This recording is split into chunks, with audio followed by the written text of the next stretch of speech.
Good morning students. आज हम start कर रहे हैं जो हमारे पास लाइफ प्रोसेस का लास्ट टॉपिक है, रीनल फेलियर। रीनल फेलियर में क्या होता है, जो हमारी किडनी है ना, अगर मान लो कई बार क्या होता है हमें डायलिसिस हो जाता है, हमारी किडनी फेल हो जाती है। तो जैसे किडनी फेल होती है ना, फिर उसमें क्या होता है, अगर मान लो ये किडनी फेल है तो हम एक में काउंट कर सकते हैं। बट अगर कई बार क्या होता है कि हमारी दोनों किडनी फेल हो जाती है, जैसे ही हमारी दोनों किडनी फेल होती हैं तो हम क्या करते हैं, जैसे ही फेल होगी हमारी दोनों किडनी तो उनको डायलिसिस किया जाएगा, यानी कि आर्टिफिशियल किडनी के ऊपर रखा जाता है उस पेशेंट को। तो ये कैसे होती है फेल, रीनल फेलियर क्या होता है, तो इस टॉपिक में हम पढ़ेंगे रीनल फेलियर। तो चैप्टर है हमारा लाइफ प्रोसेस, जो हमारा वो है रीनल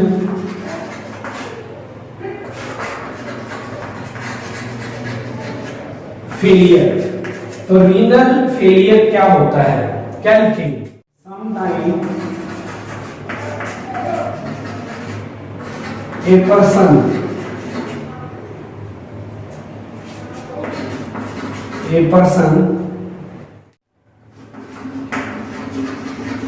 किडनी में स्टॉप, तो वो काम करना बंद कर देती है, यानी कि उसकी किडनी क्या होगी, स्टॉप होगी, काम करना उसमें बंद कर दिया, रुक गई उसकी किडनी। ठीक है, आगे देखो, stop working due to maybe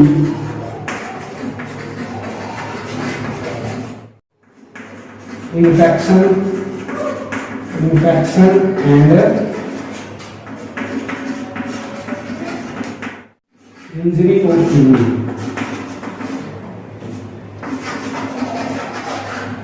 कई बार क्या होता है कि सम टाइम, कुछ समय, ए पर्सन किडनी में स्टॉप वर्किंग, यानी उसकी किडनी ने काम करना बंद कर दिया, due to maybe infection या इंजरी ऑफ किडनी, या तो वो इंजर है, क्षतिग्रस्त होगी, या फिर उसमें इन्फेक्शन हो गया तो वो स्टॉप होगी, उसमें काम करना बंद कर देती है। कई बार क्या होता है, ऐसा होता है कि किडनी या तो स्टॉप कर देती है वर्किंग को, या फिर इन्फेक्शन के कारण या फिर इंजरी होने के कारण।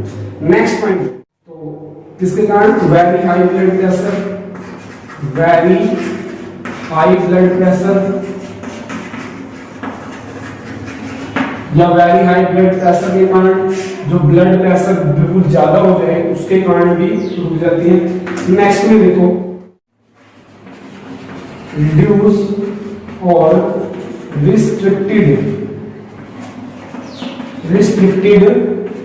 Blood of kidney. अब या तो रिड्यूस हो जाए, ब्लड की मात्रा घट जाए, या फिर बढ़ जाएगी ब्लड की मात्रा किडनी में, या तो घट जाए, रिड्यूस या रिस्ट्रिक्टेड एकदम से बढ़ जाए, तो उसमें भी क्या होता है, किडनी हमारी फेल हो जाती है। नेक्स्ट पॉइंट देखो, complete failure of the kidney, complete failure of the kidney, मान लो the urea and other waste product to build up in the blood। देखो क्या होता है ना कि जब कंप्लीट फेलियर ऑफ किडनी, अगर कंप्लीट हो जाए हमारी फेलियर होगी, कंप्लीट फेल होगी हमारी kidney, allow the urea and other wastage product क्या हो जाता है, to bleed up in the blood, तो वो ब्लीड हो जाता है, ब्लड के अंदर मिक्स होना स्टार्ट हो जाता है। तो हमारे पास ये भी रीजन है, रिड्यूस भी बताया था मैंने, जब ब्लड क्या हो जाता है, घट जाता है या बढ़ जाता है, तब भी वेरी हाई ब्लड प्रेशर के कारण भी हमारी किडनी फेल हो जाती है। क्लियर है, इसके बाद देखो, the best long term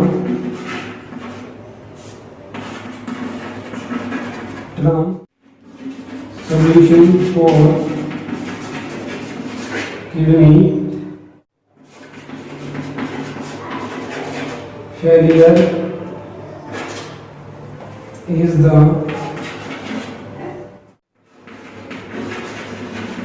kidney transplant. तो किडनी ट्रांसप्लांट होगा the best long term solution जो है, किडनी फेल होगी तो किडनी ट्रांसप्लांटेशन ही बेस्ट ऑप्शन है। किडनी ट्रांसप्लांट, या तो उसको कोई किडनी डोनर मिल जाए जिसकी किडनी मैच होती हो, तो उसका अगर मान लो एक ही ऑप्शन है, अगर किडनी फेल होगी तो ट्रांसप्लांट करना पड़ेगा। Next point, the patient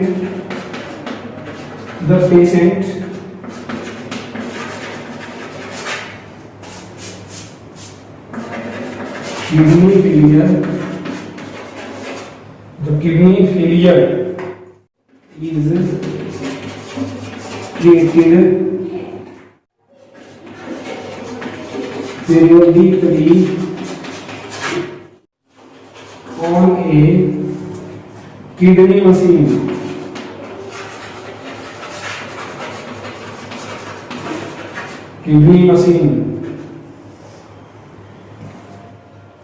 by a procedure called dialysis। तो उसको डायलिसिस पे रखा जाएगा भाई, यानी कि आर्टिफिशियल किडनी लगाई जाएगी, उसको डायलिसिस बोलते हैं। अगर मान लो किसी व्यक्ति की किडनी अगर डैमेज हो गई है तो उसको आर्टिफिशियल किडनी पे रखा जाएगा। ठीक है, समझ में आ गया। अब ये है रीनल फेलियर। इसके बाद जो हमारे पास है हेमोडायलिसिस।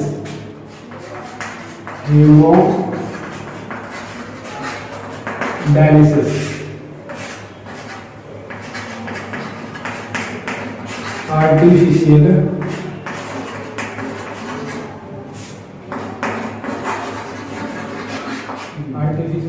देखो क्या होता है हेमोडायलिसिस, आर्टिफिशियल किडनी और हेमोडायलिसिस एक ही बात है। आर्टिफिशियल किडनी कह लो या फिर हेमोडायलिसिस कह लो।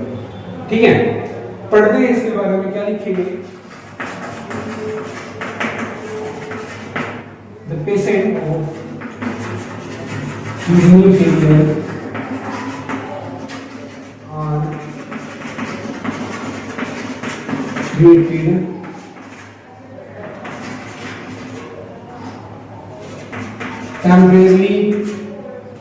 टेम्परेरी का मतलब है टेम्परेरी, उसको आर्टिफिशियल किडनी पे रखा है by using a dialysis machine. तो वो डायलिसिस मशीन में रखा जाएगा। This machine work as a artificial kidney की तरह वो मशीन काम करेगी। देखो क्या होता है, जो पेशेंट होता है ना हमारा, अगर उसकी किडनी फेल होगी उसको ट्रीट किया जाएगा temporary by using dialysis machine. तो उसको dialysis machine, temporary dialysis machine लगाई जाएगी उसको, और वो जो डायलिसिस मशीन है वो क्या करेगी वर्क करेगी आर्टिफिशियल किडनी का। जैसे वो फिल्ट्रेट करेगी ब्लड को, जैसे हमारी किडनी फिल्टर कर रही है ना, वैसे ही वो ब्लड को फिल्ट्रेट करेगी, सारे काम करेगी, यूरिन पास होगा उसमें से। बट कुछ ऐसी चीजें हैं जो वो आर्टिफिशियल किडनी नहीं कर सकती है, जो हमारी किडनी ओरिजिनल किडनी ही करेगी। ठीक है, नेक्स्ट पॉइंट देखो। Next point, procedure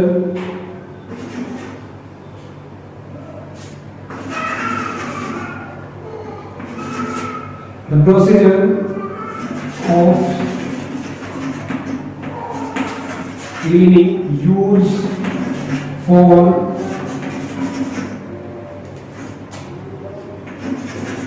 cleaning the blood of a person by separating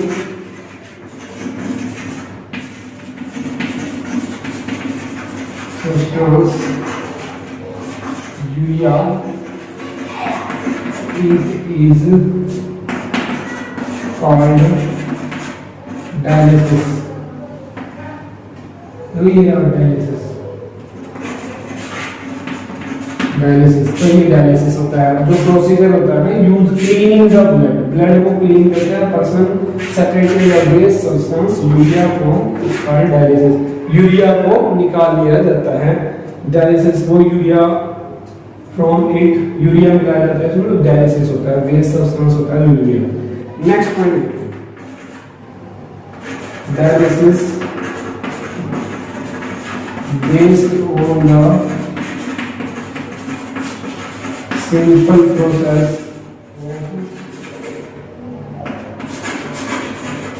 diffusion and osmosis। देखो डायलिसिस बेस्ड है सिंपल प्रोसेस डिफ्यूजन पे और ऑस्मोसिस पे। डिफ्यूजन क्या होता है, जो हमने 9th क्लास में पढ़ा था, low concentration of higher concentration या higher concentration to low concentration.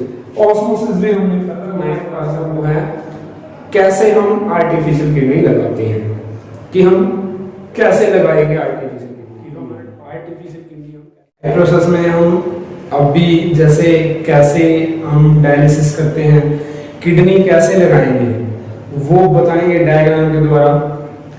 देखो आर्टिफिशियल किडनी कैसे लगती है ह्यूमन बीइंग में, डॉक्टर क्या करते हैं, कैसे लगाते हैं आर्टिफिशियल किडनी।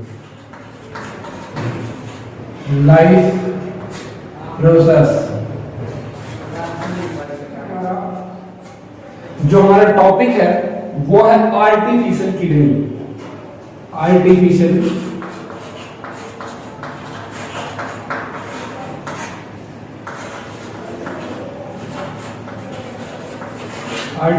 किडनी क्या लिखेंगे इसमें, it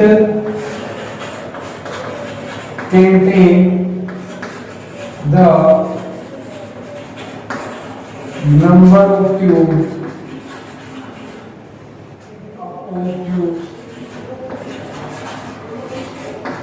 semi permeable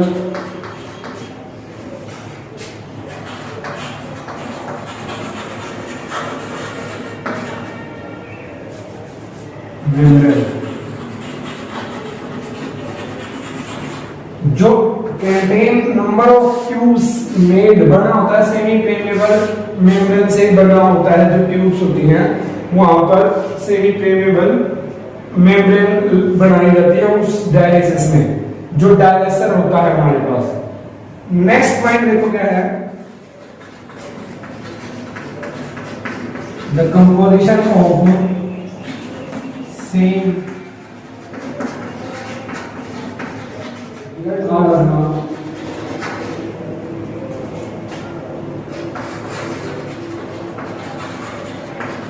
but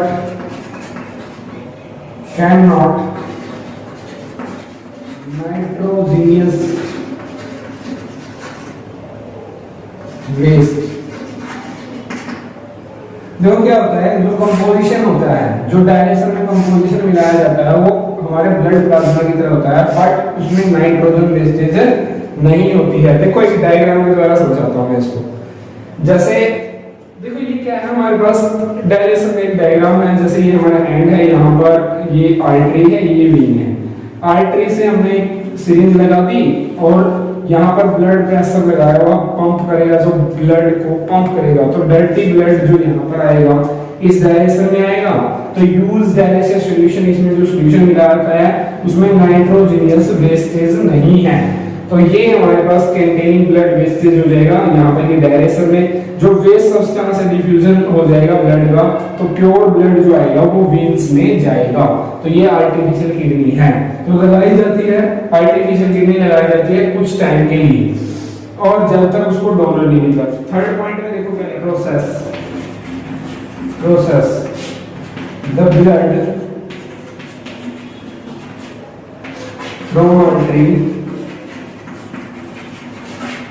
the blood from artery, जो ब्लड है वो आर्टरी से निकलता हुआ चला गया इन द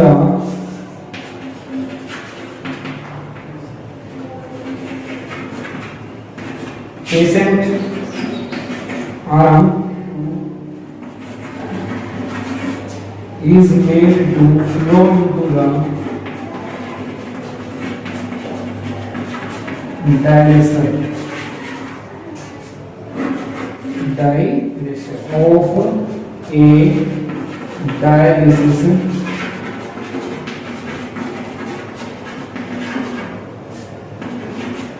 देखो क्या हुआ, जैसे ही प्रोसेस क्या रहती है, the blood from the arteries, arteries में हमने यहाँ से वो सीरीज लगा रखी है और पेशेंट क्या में है made flow into the dialysis machine, तो डायलिसिस मशीन में चला जाता है।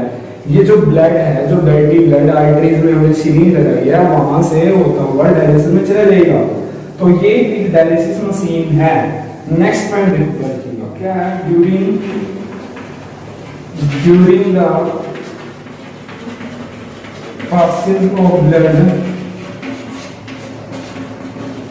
dialysis machine, जैसे ही ब्लड क्या करता है, पास होकर डायलिसिस मशीन में जाता है, ये डायलिसिस मशीन में चला गया, फिर क्या हुआ, फिर क्या होगा,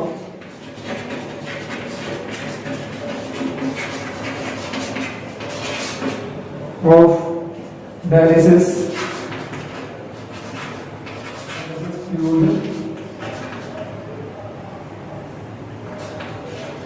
used by machine, तो वो डायलिसिस फ्लूइड यानी कि फ्लूइड डायलिसिस हो जाएगा प्रोडक्ट का, waste product of the blood dialysis fluid by machine, तो जो ब्लड में डायलिसिस जो वेस्टेज है ना वो निकल जाएगा, यहाँ पर जो ब्लड में वेस्टेज है वो यहाँ पर निकल जाएगा डायलिसिस में। नेक्स्ट पॉइंट है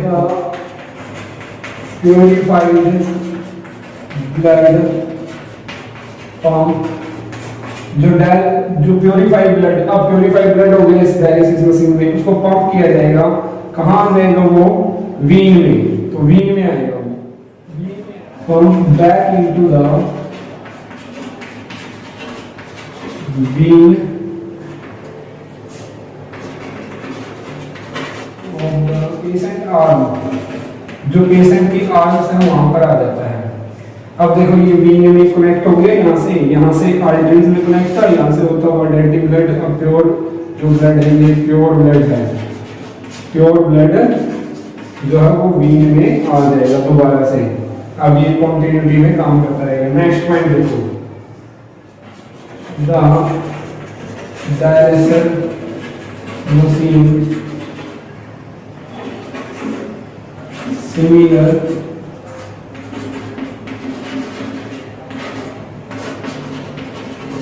फंक्शन किडनी, तो ये डायलिसिस मशीन एक किडनी की तरह काम करती है, सिमिलर फंक्शन होता है जो ह्यूमन बीइंग की किडनी होती है, बट कुछ इसमें नाइट्रोजनियस गैस वेस्टेज नहीं होती है। आई होप ये लेसन आपको कंप्लीट हो चुका है और आपको कंप्लीट समझ में आया होगा। अगर कोई डाउट है तो आप मेरे कमेंट बॉक्स में मेरे को कमेंट करके पूछ सकते हैं, और अगर आपको मेरा लेसन समझ में आया है, मेरा चैनल बढ़िया लग रहा है, तो शेयर एंड सब्सक्राइब जरूर करें। आई होप कि आपको समझ में आया होगा। Have a nice day.